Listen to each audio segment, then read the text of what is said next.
اس طرح جشن علی تم بھی منا کر دیکھو.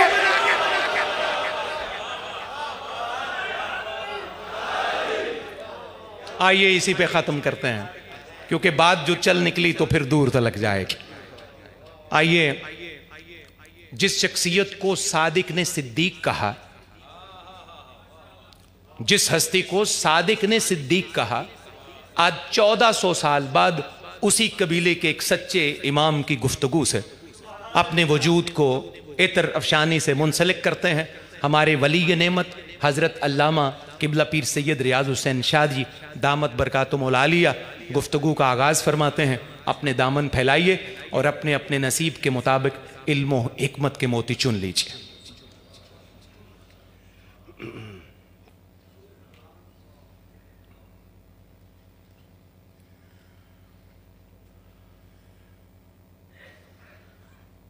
نحمده ونصلي ونسلم على رسوله الكريم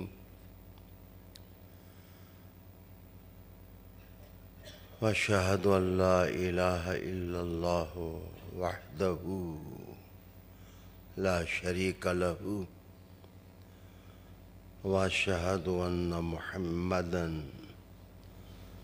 عبده ورسوله. اما بعد فاعوذ باللہ من الشیطان الرجیم. بسم اللہ الرحمن الرحیم. والذی جاء بالصدق وصدق به اولئک هم المتقون. صدق اللہ مولانا العظیم. ان اللہ وملائکتہ یصلون علی النبی یا ایہا الذین آمنوا صلوا علیہ وسلموا تسلیما.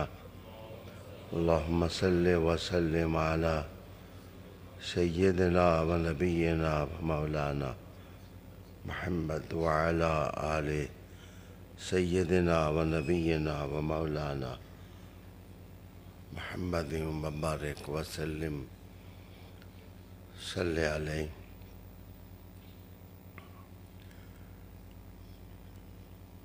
قابل سعادت احترام صدر نشین محفل علامہ مندیالوی صاحب دامت برکاتکم القدسیہ، والا شان انتہائی تکریمات کے لائق پیر صاحب موڑا شریف زیدہ مجدکم، عالی مرتبت عالی مقام پیر سید عظمت شاہ صاحب گیلانی دامت برکاتکم القدسیہ، ڈسکا سے تشریف لانے والے عظیم تر عالم دین علامہ فیصل جاوید صاحب دامت برکاتکم القدسیہ، سفیر قرآن بابا جی صاحب اسلم زیدہ مجدکم، مفتی محمد لیاقت علی صاحب نقشبندی، پروفیسر رضوان احمد صاحب انجم، ڈاکٹر حسین صاحب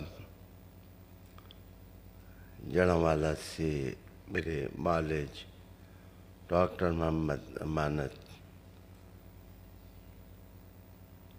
علامہ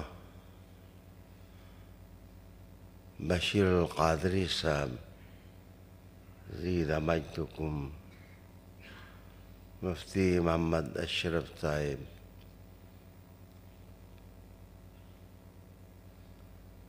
صاحبزادگان دل بندگان،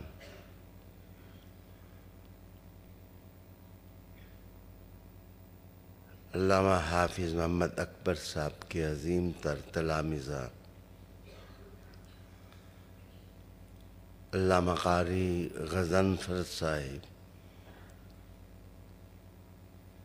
میرے پیارے صفدر علی محسن صاحب، جرمنی سے علامہ اسناد احمد مرتضیٰ صاحب، علامہ رضوان یوسف صاحب سیالکوٹ سے، اس قدر کثیر تعداد میں علماء، مشائخ تشریف فرما ہیں۔ الحاج سرور نقشبندی صاحب نے جب کلام پڑھا شان صدیقی، محبتوں اور لفظوں میں اس کا اظہار کیا تو محبتوں ہی کا ہن برسا۔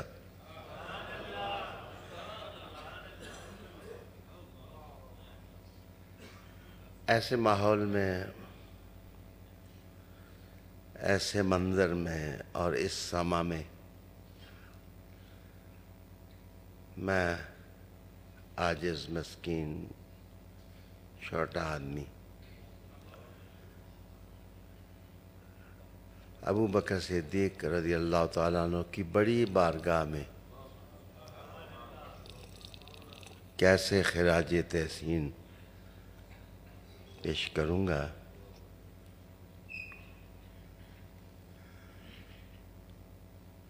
کاشف نے سنابل نور کا حوالہ دے کر پرانی محبتوں کو نیا قالب دیا ہے۔ یونیورسٹیز، دانشکدوں کے ماحول، پرانے ماحول کچھ نئے سے لگے ہیں، ایسے لگا ہے جیسے محراب اور کالج دونوں گلے مل رہے ہیں۔ اس ماحول میں بارگاہ صدیقی میں حاضری ہو رہی ہے۔ آج کی محفل کا رنگ دیکھ کر میں خود محسوس کر رہا ہوں کہ مضراب محبت پر کوئی علم کا نغمہ چھیڑنا مناسب نہیں ہوگا۔ آج محبت کی تاریں ہلانے ہی سے کام ہو۔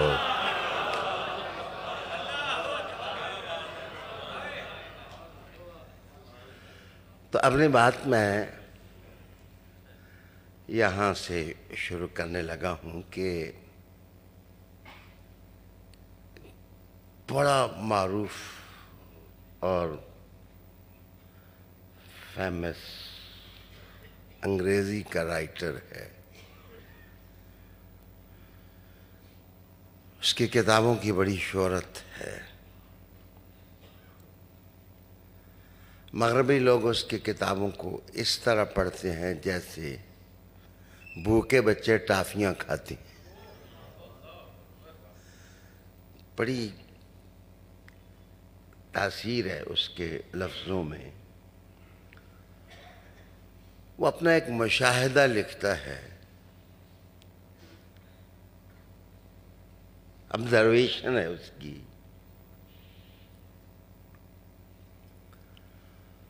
وہ لکھتا ہے کہ میری عادت ہے، اچھی ہے یا بری ہے، میری عادت ہے کہ میں مسلمانوں کے گرینڈ اینڈ گریٹ سینٹ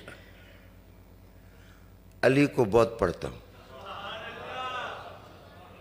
میں آپ کو بارگاہ صدیقی میں پہنچانے لگا ہوں۔ کہتے ہیں میری عادت ہے، میں ان کو پڑھتا ہوں، ان کے اقوال سے اور ان کی باتوں سے میں بڑی رہنمائی گائیڈنس مجھے ملتی ہے، میرا ضمیر روشن ہوتا ہے۔ کہتا ہے کہ ایک دن میں نے اپنے انگلش سوشل میڈیا کو ٹچ دیا تو وہاں میں نے ایک تصویر دیکھی۔ وہ تصویر یہ آپ کے سامنے آئے گی۔ کہنے لگا اس میں 2 ونڈوز بنی ہوئی ہیں۔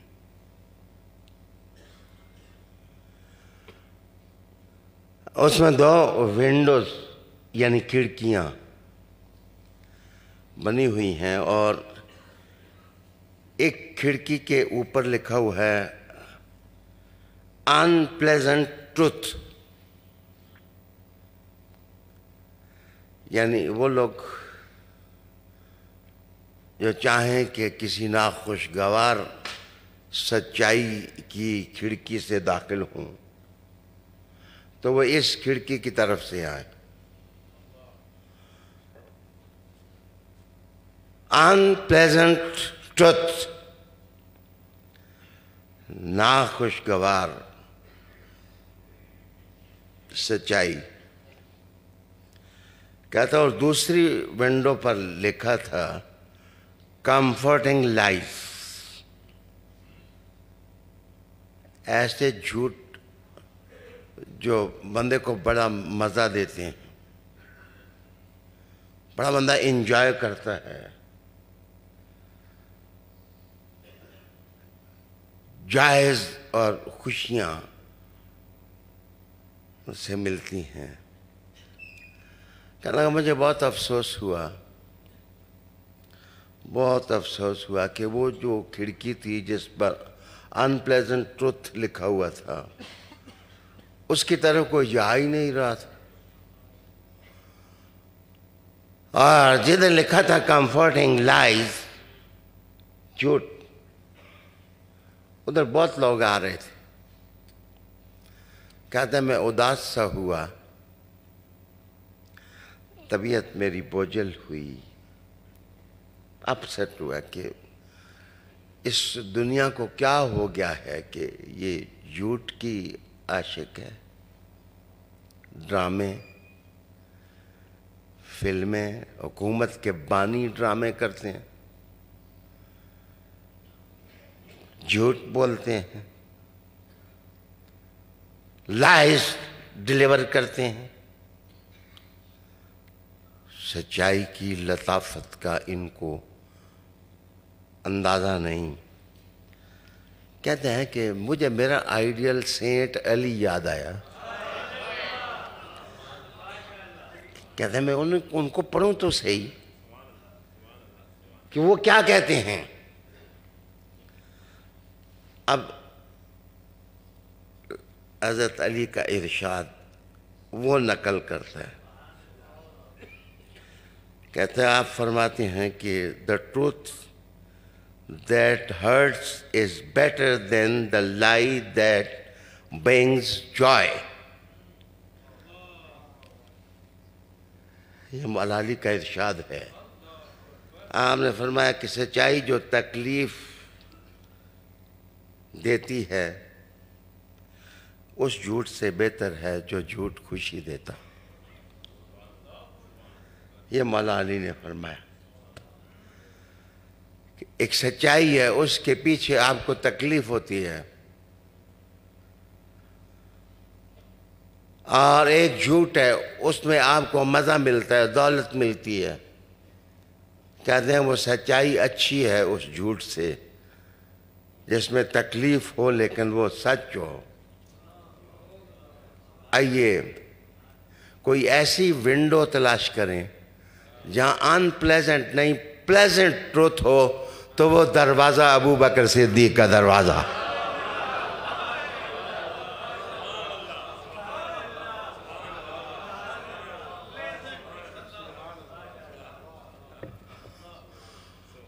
اور لفظوں بچوں کی شہامت بڑھ جاتی ہے اور مانا کی شان و شوکت میں اضافہ ہو جاتا ہے، جس وقت قرآن کہتا ہے وَالَّذِي جَاءَ بِالصِّدْقِ وَصَدَّقَ بِهِ أُولَئِكَ هُمُ الْمُتَّقُونَ۔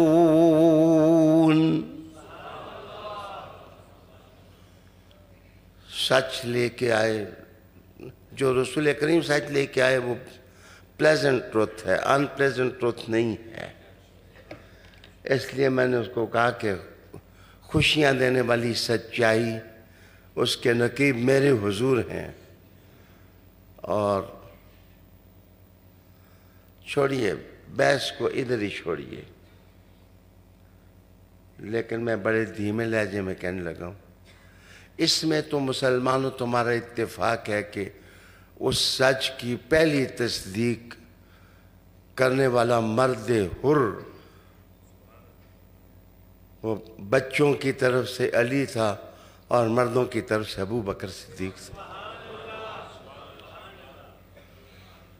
یہ چھوٹی بات نہیں ہے، یہ چھوٹی بات نہیں ہے۔ میں اگر یہ پھول اپنے ہاتھ میں پکڑوں،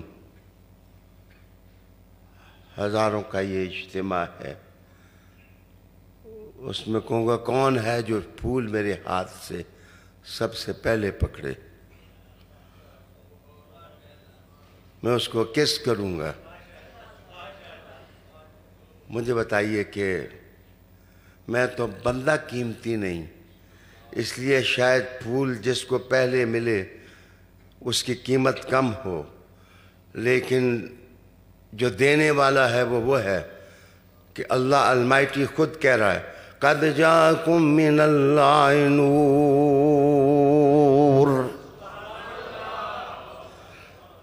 نور رحمت للعالمین آقا صلی اللہ علیہ وآلہ وسلم سچائیوں کی خوشبو لے کر آئے۔ یار میں ابو بکر صدیق رضی اللہ تعالیٰ عنہ کے دور کا انسان ہوتا، ان کے قدم چومتا، ان کے ہاتھ چومتا، ان کا ماتھا چومتا، ان کی راہوں کے بوسے لیتا، ان کے پاؤں سے لگے ہوئے ذروں کو چومتا کہ ابو بکر تیرے مقدر کو سلام کہ محمد عربی سے گلدستہ تو نے پکڑ لیا۔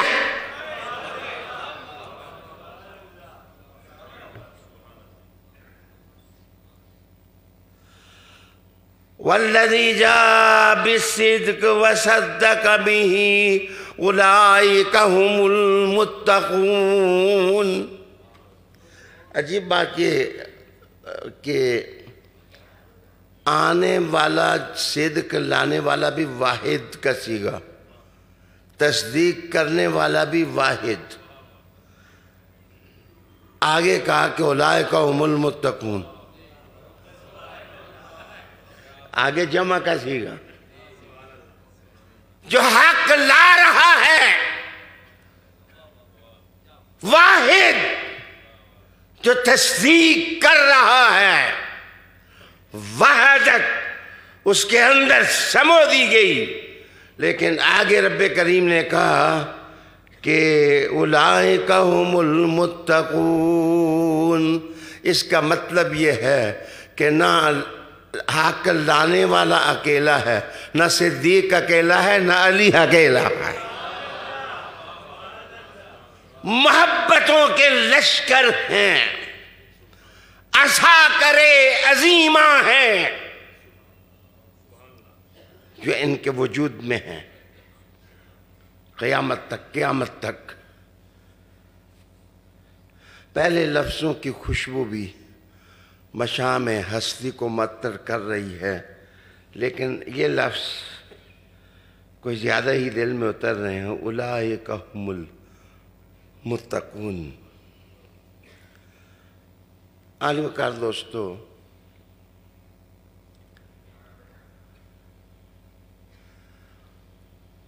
یہ تھوڑی دیر کے لیے اجازت دیں کہ میں شجرہ دیکھ لوں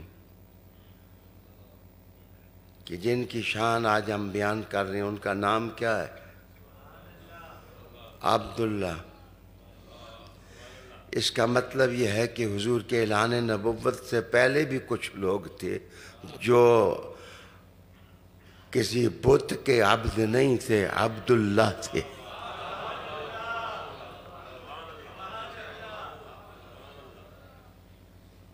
میں کلمہ پڑھنے کی بات نہیں کرتا، میں کچھ وجودوں کی بات کرتا ہوں جن کے اندر خدا کی عبادت لہریں اٹھا رہی تھی۔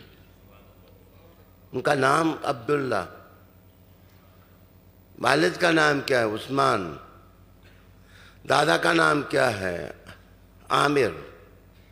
پردادا کا نام کیا ہے؟ عامر۔ کنیت کیا ہے؟ ابو بکر۔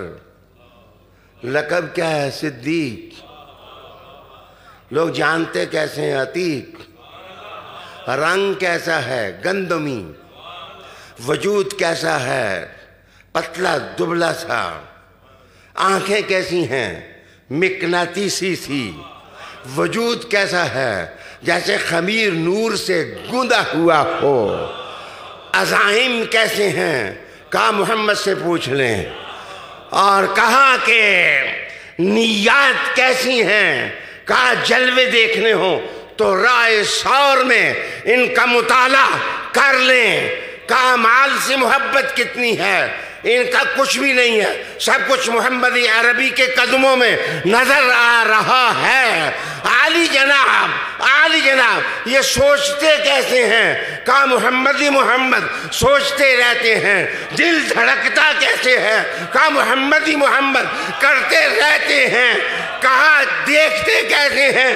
کہا محمد کا جلوہ ہی دیکھتے رہتے ہیں۔ دوستی کس سے ہے؟ کہا محمد کے بغیر پہچانتے ہی نہیں۔ یہ کون ہے؟ یہ ابو بکر صدیق ہیں۔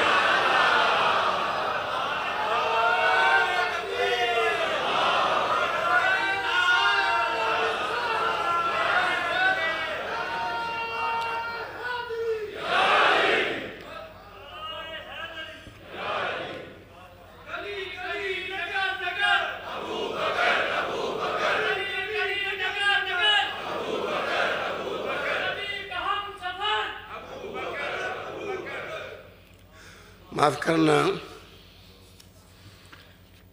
میری بات پر برا نہ منانا، اور میں جیسے تمہاری کتابیں کہتی ہیں میں اسی ترتیب سے فضیلتیں بھی مانتا ہوں۔ میں سب کو سلامیاں دیتا ہوں، سب اصل میں میرے ہی ہیں، کوئی میرا بیگانہ نہیں۔ سب کے چہرے آئینے ہیں جن میں نے نام محمدی کو چمکتا دیکھا۔ سب کے وجود سے خوشبو آ رہی ہے، لیکن ہر وجود سے خوشبو مجھے مصطفیٰ کی محسوس ہو رہی۔ ان میں دوریاں نہیں، ان میں مہجوریاں نہیں، ان میں حسد نہیں، ان میں بغض نہیں، اس لیے کہ یہ تربیت رسالت کے شاہکار ہیں۔ اس لیے کہ یہ تربیت رسالت کے شاہکار ہیں۔ ان کو محمد صلی اللہ علیہ وسلم نے تیار کیا ہے۔ اگر جان فقیر کی سلامتی ہو، اگر جان فقیر کی سلامتی ہو تو مفتی لیاقت مجھ سے پڑھے ہیں، کوئی مفتی لیاقت کو برا کہہ دے تو غصہ مجھے آ جاتا ہے۔ پروفیسر آصف ہیں، کوئی ان کو برا کہے تو غصہ مجھے آتا ہے۔ تیار جو میں نے کیے ہیں، پڑھایا جو میں نے ہے، تو جو ابو بکر کو چھوٹا کہتا ہے وہ دراصل تربیت رسالت کا انکار کرتا ہے. بات وجود ابو بکر کی نہیں ہے.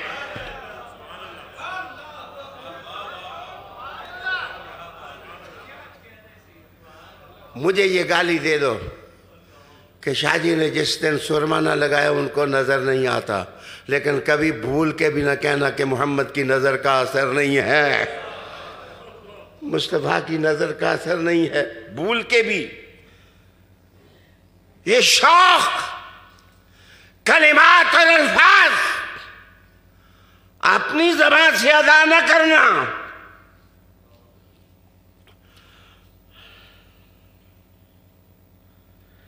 ایک بات میں انگریز کی آپ کو سنانے لگا ہوں. آج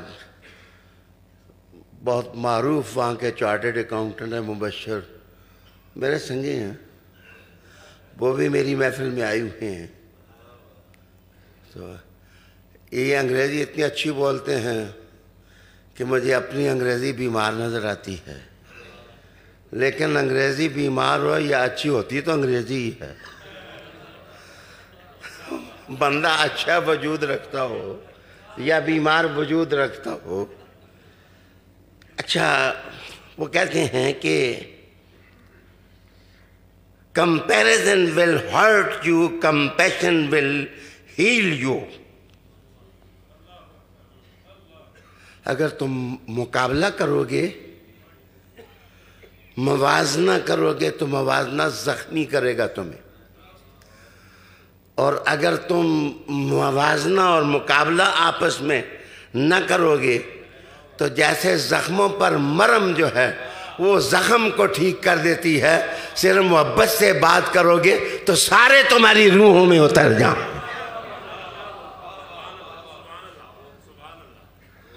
مقابلہ کیوں کرتے ہو؟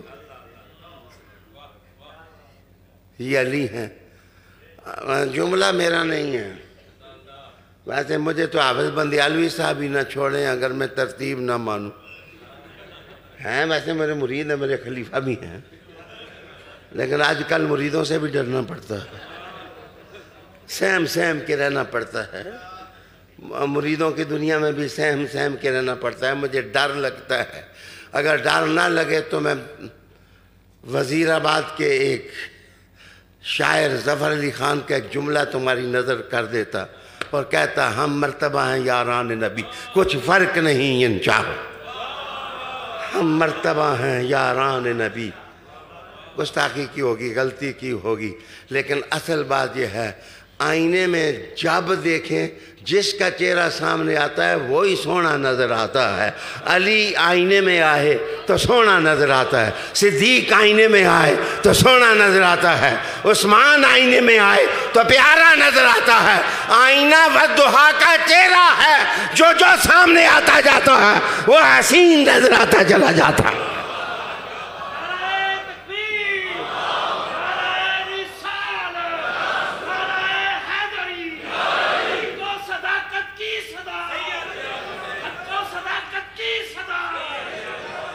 Comparison will hurt you, compassion will heal you.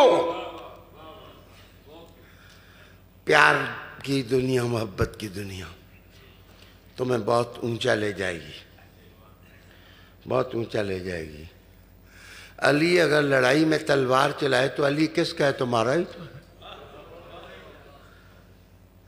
ان کی ذوالفقار اگر کفر کو ڈھیر کرے تو کفر کو ڈھیر کس نے کیا؟ صدیق ہی نے تو کیا.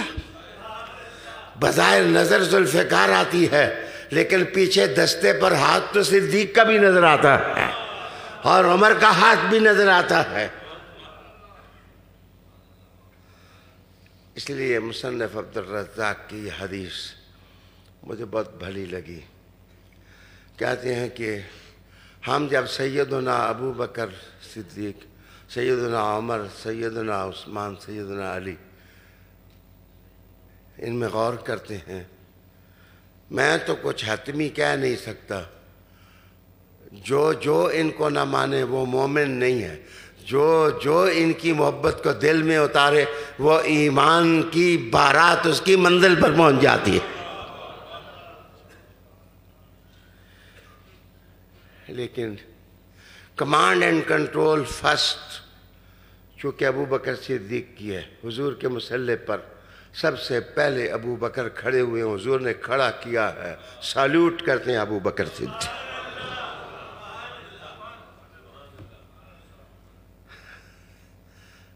یقین جانو پہلے تو حافظ بندیالوی, میں اگر مصلی پہ صبح نماز پڑھاؤں نا تو کوئی بندہ اٹھ کے کہہ دے شاہ جی کے کپڑے نہیں اچھے, علامہ بندیالوی صاحب سوٹا لے کے ان کے پیچھے لگ جائیں گے, شاہ جی ہمارے امام ہیں اور تم ان کے کپڑوں پر تنقید کر رہے ہو, تم کہہ رہے ہو یہ ہو, جس کو حضور مصلی پہ کھڑے ہیں وہ صدیق ہے.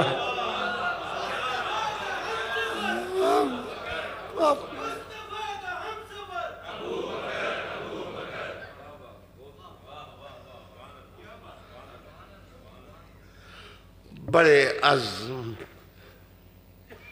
ارادت کا پہاڑ سے بھی بلند انسان, ہڈیاں چٹکتی تھیں جب سمع اللہ لمن حمدہ کہتے, ہڈیوں کے چٹکنے کی آواز آتی. لیکن کتنا پختہ انسان تھا. میری طرف دھیان دو کہ کچھ لوگوں نے مدینہ کا گھیراؤ کر لیا. کس کس قبیلے کے لوگ تھے؟ ابس, زبیان, کنانہ, غطفان اور فزارہ. ان 5 قبیلوں کے لوگوں نے کہا کہ ابو بکر نئے خلیفہ بنے ہیں تو آج ہم حملہ کرتے ہیں مدینہ پر تو مسئلہ ہی حل ہو جائے گا. ان لوگوں نے ابرک ربضہ کے مقام پر آ کر اپنی فوجیں اتار دیں اور خیمے گاڑ دیے, اور وہاں سے نامہ و پیغام شروع ہو گیا حضرت ابو بکر صدیق رضی اللہ تعالی عنہ کے نام. اور سمجھے یہ کہ ہمارے قبائل بڑے ہیں, ہماری فوج طاقتور ہے, ہمارے گھوڑے تیز دوڑتے ہیں, ہمارے ہاتھیوں کے اندر جان ہے, ہمارے بھالے جو ہیں اپنے ہدف اور نشانے پر پہنچنے والے ہیں. اور ابو بکر نئے تازہ خلیفہ بنے ہیں, حضور کی ذات کے بعد نمازیں پڑھانی شروع کی ہیں تو بجلیاں جیسے ان کی سواریوں کے قدموں میں کسی نے بھر دی ہوں. پہلا پیغام یہ بھیجا کہ ابو بکر صدیق کو کہو کہ ہم نماز پڑھنے کے لیے تیار ہیں لیکن ہم زکوٰۃ دینے کے لیے تیار نہیں ہیں. ہمیں زکوٰۃ چھوڑ دی جائے لیکن ہمیں نماز پڑھنے کا حکم دیا جائے, ہم نماز پڑھیں گے. مسلمان ائمہ کی اقتداء میں ہم نماز ادا کریں گے لیکن زکوٰۃ نہیں دیں گے. ابو بکر صدیق رضی اللہ تعالیٰ عنہ نے خط کا جواب دینے سے پہلے حضرت علی کو بلایا. آواز آئی میری؟ حضرت علی کو بلایا اور کہا کہ علی میری طرف آ رہے ہو تو زبیر کو ساتھ لے آنا. جی حاضر ہوئے. مسلمانوں میں اگر اطاعت امیر کا یہ جلوہ نہ ہوتا تو آج آسمان کے نیچے اسلام کے جلوے نظر نہ آتے. میں کہتا ہوں ابو بکر صدیق کو سلام کہ وہ پہلے کمانڈ کنٹرول کرنے والے ہیں, لیکن علی کو بھی تو سلام جو امیر کو امیر ماننے والا ہے.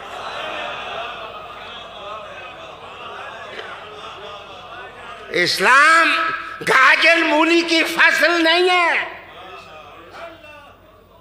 اسلام دین خالص کا نام ہے.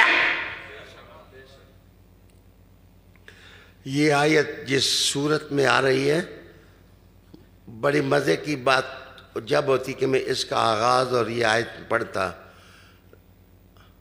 الا للہ الدین الخالص،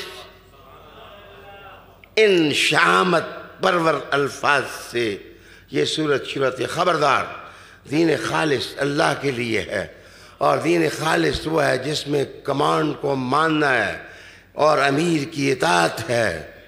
جس نے امیر کو چھوڑا اسلام کو ویران کیا، جس نے امیر کو مانا اس نے اسلام کے خاکے میں رنگ بھرا. سلام علی، تو نے ابو بکر کو بھی مانا، تو نے عمر کو بھی مانا، تو نے عثمان کو بھی مانا، اور مان کے ہی چلے گئے امیر کو.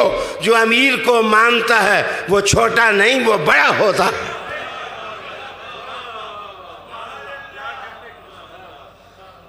مفہوم مخالف نہ نکالنا، وہ میرے نہیں تمہارے. مفہوم مخالف میرے نہیں ہیں، وہ آپ کے ذہن کی پیداوار ہے. میں نے کہا کمانڈ ابو بکر صدیق رضی اللہ تعالیٰ، میری جان ان پر فدا، میری اولاد ان پر فدا. اگر علی اپنے پتروں کو عثمان کے دروازے پر کھڑا کر سکتا ہے تو ہماری اولادوں کی قیمت کیا ہے؟ ابو بکر سلام، ہماری اولادیں آپ پر قربان. آپ بہت بلند بخت انسان تھے کہ حضور نے اپنے مسلح پہ آپ کو کھڑا کیا. کہا کہ علی کو کہنا کہ جلدی آنا، زیادہ لوگ ساتھ نہ لانا، زبیر کو لے آنا، میں خاص فیصلہ کرنے لگا ہوں.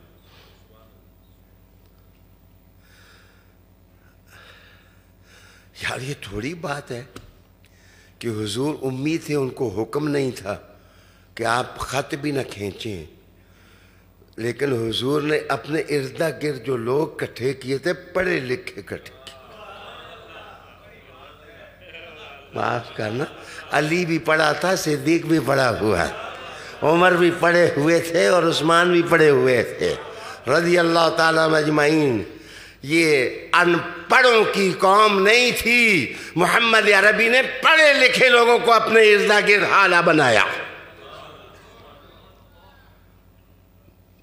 آج میں آپ کو بتاتا ہوں، 43 آدمیوں نے وحی لکھی.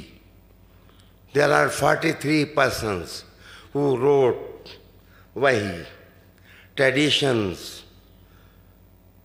انہیں 43 آدمی ہیں. فتح مکہ کے بعد حضرت امیر شام نے بھی لکھا، لیکن آپ کو پتہ ہے کہ وہی لکھنے والے 3 بندے مرتد ہو گئے. لکھی وہی انہوں نے. اس کے لیے پڑھیں سبل آشا، یہ کتاب کا نام میں نے، یہ آشا شاعری نہیں، یہ اس نے ہسٹری بھی لکھی ہے. اس کا نام ہے سبل آشا کے نام سے اس نے لکھی. کتاب الرق،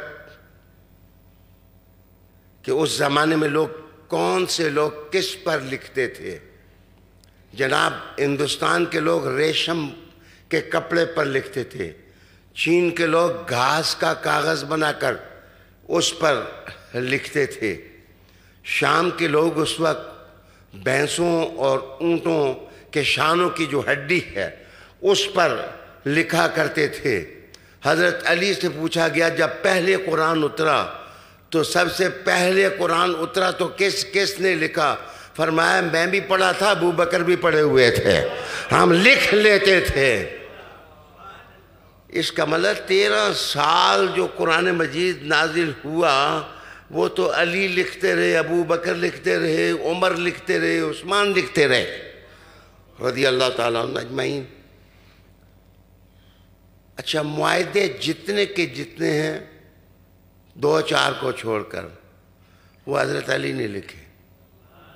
سیکرٹس ڈاکومنٹس جتنے تھے حضور کے سیکرٹ ڈاکومنٹس وہ ابو بکر صدیق نے لکھے یا حضرت علی المرتضیٰ نے لکھے, مدینہ شریف میں زید ابن ثابت نے لکھے, اور حضرت ابی ابن کعب نے وہ تحریر کیے. 3 بندے جو مرتد ہوئے ان میں ایک عبداللہ بن ابی سرخ تھے. فتح مکہ کے بعد یہ حضور کے سامنے حضرت عثمان نے پیش کی, اور پیش کرنے کے بعد کہا یا رسول اللہ یہ دوبارہ کلمہ پڑھنا چاہتا ہے, معاف کر دیں. تو حضور نے ان کو معاف کر دیا. ایک کو معاف کیا, 2 مرتد ہو گئے اور دونوں چلے گئے. ان کے نام کیا تھے؟ کبھی آنا پھر میں بتاؤں. لیکن حضرت امیر شام نہیں تھے, وہ لکھتے رہے. ہاں, جتنے دیہاتی لوگ تھے ان کی طرف خطوط حضور حضرت امیر شام سے لکھواتے فتح مکہ کے بعد. اور اللہ اکبر, جب تبوک میں رحمت للعالمین آقا صلی اللہ علیہ وسلم گئے, وہاں حضرت علی نہیں تھے, تو آپ مدینہ میں تھے. تو ایک آدمی آیا, انہوں نے کہا یا رسول اللہ میں نے اسلام قبول کرنا ہے, لیکن مہربانی کر کے مجھے دعوت نامہ لکھ کے دیں کہ اسلام قبول کر, اسلم تسلم, یہ آپ لکھ کے دیں تو پھر میں اسلام قبول کروں گا. حضور علیہ السلام نے کہا کہ اس وقت کاغذ نہیں ہے میرے پاس, میں خود لکھتا بھی نہیں ہوں. انہوں نے کہا یا رسول اللہ چمڑا میں لاتا ہوں. حدیث شریف میں آتا ہے وہ چمڑا جو لایا کتنا تھا, 1 بالش سے لمبا تھا اور 4 انگلیاں چوڑا تھا. جناب تم وحی کی تاریخ جانتے نہیں ہو, یہ علی کے پتروں سے پوچھو. آج جناب میں نے کہا 1 بالش سے لمبا چمڑے کا ٹکڑا تھا اور 4 انگلیاں وہ چوڑا تھا, اور میرے حضور نے کہا اس پر کچھ باتیں پہلے کی لکھی تھیں, اس آدمی نے کھرچ کر اس کو صاف کیا. میرے حضور نے پوچھا کیوں عاشق ہے کہ میں دعوت لکھ کے تجھے دوں اور پھر تو کلمہ پڑھے؟ انہوں نے کہا حضور میں آپ کے دستخط اور مہر کو یاد رکھوں گا تاکہ میری نسلیں بھی لوگوں کو بتائیں گی کہ میرے محمد نے مہر لگائی ہے. میں عرض کر رہا تھا پڑھے لکھے لوگ جو رسول اللہ صلی اللہ علیہ وآلہ وسلم نے اپنے ارد گرد اکٹھے کیے, ان میں ایک ابو بکر صدیق تھے, ان میں ایک حضرت علی تھے, ایک حضرت عثمان تھے. حضرت عمر اور حضرت عثمان تھوڑا سا بعد میں مسلمان ہوئے. مسلم اول یا ابو بکر صدیق ہیں یا حضرت علی ہیں, عورتوں میں خدیجۃ الکبریٰ ہیں. حضرت عمر رضی اللہ تعالی عنہ اور حضرت عثمان رضی اللہ تعالی عنہ تھوڑا سا بعد میں دائرہ اسلام میں داخل ہوئے. آئیے میں بتاؤں, حضرت علی کو کہا کہ علی اندر سے آپ ٹھیک ہیں میرے ساتھ؟ انہوں نے کہا ٹھیک ہوں. میں نے جس کو مانا ہے, علی نے جس کو مانا ہے پھر مانا. یہ تکیے شکیے کرنا ہمارا کام نہیں, ہم جس کو مانتے ہیں مانتے ہیں. ابو بکر کیا کام ہے اس وقت رات کی تاریکی میں آپ نے مجھے بلایا ہے؟ ابو بکر نے کہا کہ ان لوگوں نے کہا کہ ہم نماز پڑھیں گے, ہم زکوٰۃ نہیں دیں گے. میں صبح آرڈر کرنے لگا ہوں کہ ایک رسی بھی زکوٰۃ کی اگر کسی قبیلے نے رکھی تو ابو بکر اس کے خلاف لڑے گا. ابو بکر ان کے خلاف کہتے ہیں, حضرت عمر رضی اللہ تعالیٰ عنہ کہتے ہیں کہ اس دن جہاد کا جو جذبہ ابو بکر کے فیصلے نے عمر کے دل میں پیدا کیا اس کی کوئی مثال نہیں ہے. حضرت ابو بکر صدیق رضی اللہ تعالیٰ نے جس وقت کہا تو حضرت علی المرتضیٰ نے سادے سے لہجے میں کہا کہ یا امیر المومنین مجھے کیسے یاد فرمایا؟ یہ تو فیصلہ آپ کر رہے ہیں, مجھے کیسے یاد فرمایا؟ انہوں نے کہا مدینہ کی راہیں سلامت نہیں، ایک دفعہ یہ پانچوں کے پانچوں قبیلے ٹوٹ پڑیں گے، راستے میں اگر علی نہ ہوگا تو یہ لوگ مدینہ کو جو ہے وہ زیر و زبر کر دیں گے۔ علی تیرا سائے سے بھی یہ ڈرتے ہیں سارے، علی سے کل بھی ڈرتے تھے، علی سے آج بھی ڈرتے ہیں۔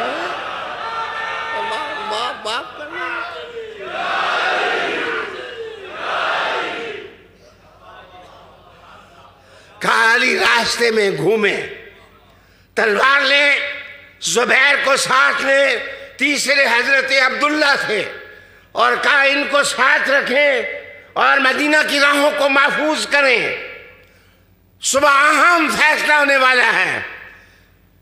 میرے دوست اس جملے کو دل میں پیوست کریں کہ میں زکوٰۃ اور نماز میں جب تک ابو بکر کا دم میں دم ہے میں جدائی نہیں ڈالنے دوں گا۔ میں نماز اور زکوٰۃ دونوں کو الگ نہیں ہونے دوں گا۔ جو آدمی زکوٰۃ نہیں دے گا ابو بکر اس کے خلاف جہاد کرے گا۔ علی نے کہا آپ اعلان کرو، پھر دیکھو علی شعلہ جوالا بن کر منکرین زکوٰۃ پر کیسے پڑتا ہے۔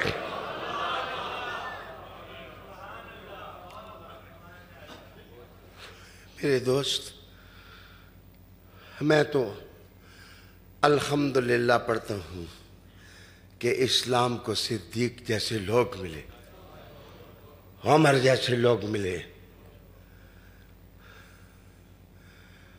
کبھی کبھی سوچتا ہوں جمالیاتی انداز سے کہ میں آج کل رات کے 12 بجے سوموار کو چھوڑ کر اپنے ماں باپ کے مزارات پر بیٹھتا ہوں، ذکر کرتا ہوں، زیادہ خیال دنیا سے جانے کا رہتا ہے۔ تو ایک بندہ مجھ سے بیعت ہوا تو مجھے کہنے لگا کہ مجھے آخرت کی شورٹی دیتے ہیں، میں بیعت ہوتا ہوں، مجھے آخرت کی شورٹی دیتے ہیں؟ میں نے کہا چاہ بے غم ہو، انشاءاللہ میں جیسا بھی کمزور ہوں میرے پچھلے کمزور نہیں سارے۔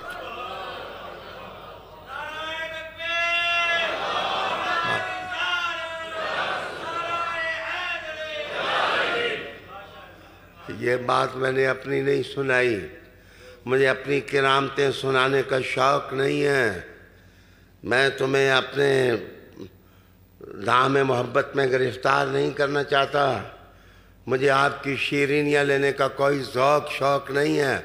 اللہ نے رزق کھلا دیا ہے، میں اس کا شکر ادا کرتا ہوں۔ میں اور بات بتاتا ہوں، جس مرید کو میں کہوں کہ جا بے غم ہو جا، اللہ تیری آخرت اچھی کرے گا، وہ بھی نخرے سے جناب امامہ باندھ کر کے وہ چلتا ہے، میں نے پیرا سند دے دیتی ہے۔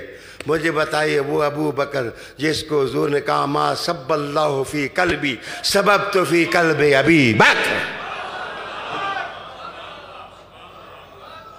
اللہ نے جو کچھ میرے دل میں ڈالا ہے میں نے ابو بکر کے دل میں ڈالا۔ جو کچھ اللہ نے میرے دل میں ڈالا ہے میں نے ابو بکر کے دل میں ڈال دیا ہے۔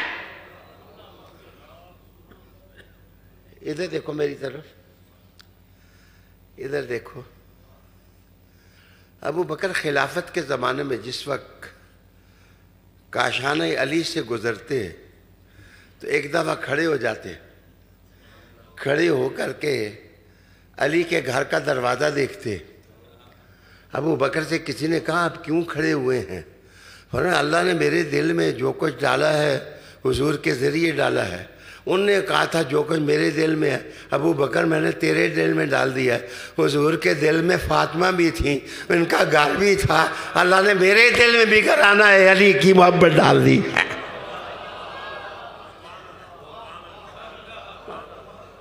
اب پکا صدیقی وہی ہے جو آل محمد سے محبت کرے، پکا صدیقی وہ ہے جو آل محمد سے محبت کرے۔ اب ہاتھ کھڑا کر کے بتاؤ پکے صدیقی ہو یا کچے صدیقی؟ جناب ہاں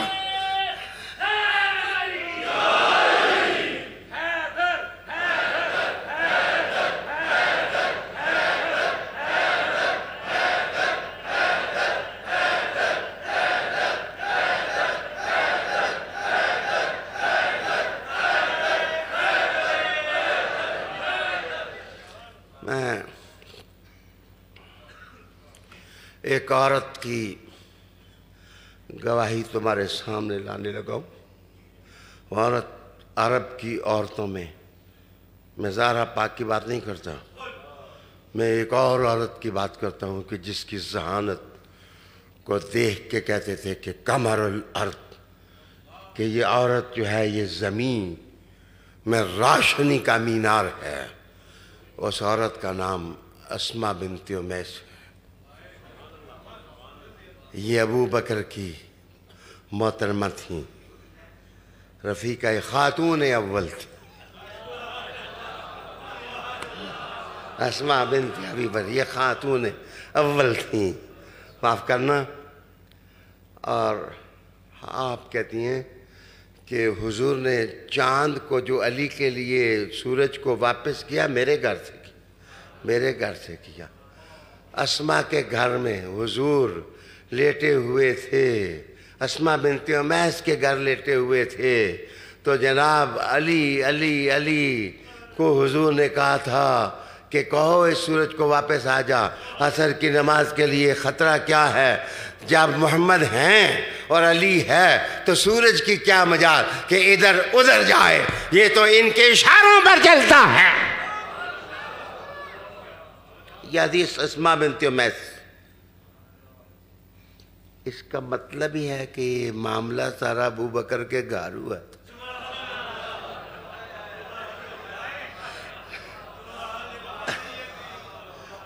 معاملہ یہ ہے گھر ادھر ہوا تھا، اس کا مطلب ہے اسماء بنت امیس نے ابو بکر کے وصال کے بعد شادی حضرت علی سے کی تھی۔ اب یہ جو محمد بن ابی بکر ہیں یہ ابو بکر صدیق کے بیٹے ہیں، یہ اسماء بنت امیس کے پیٹ سے ہیں اور ان کو پالا علی نے ہے۔ اس لیے محمد بن ابی بکر کہتے تھے کہ پتر ابو بکر کا ہوں لیکن پالا مجھے علی نے ہے، پالا مجھے علی نے ہے۔ اسماء بنت امیس کہتی ہیں کہ اس آسمان کے نیچے استقامت میں اور غموں کے ہجوم میں اگر کوئی تکڑا بندہ ثبات والا میں نے ابو بکر اور علی سے بڑھ کر کوئی دیکھا ہی نہیں۔ پہلے حضرت ابو بکر صدیق رضی اللہ تعالی عنہ کی تعریف کرتی ہیں۔ میرے دوستو، سچ ہر آدمی نہیں کہہ سکتا، ہر آدمی کے بس کا روگ ہی نہیں ہے کہ وہ سچ پر کھڑا ہو جائے۔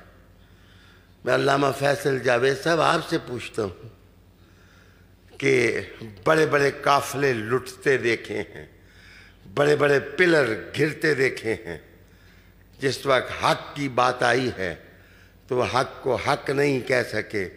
ماں نے فاطمہ نے پھر اسے ہے نہیں جنا ہے نا۔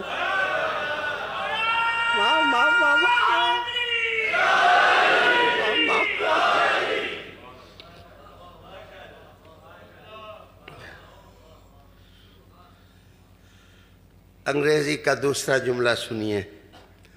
میری گفتگو کے 55 منٹ ہو گئے اور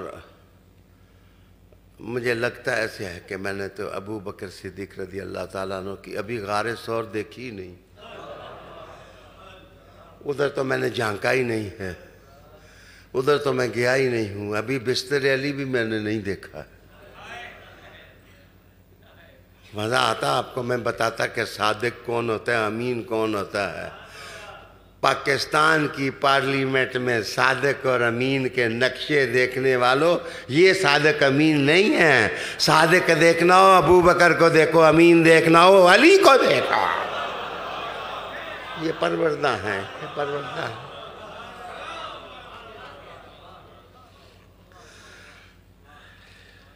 if you can listen, please. Some people do comparison of others just to satisfy their evil intentions.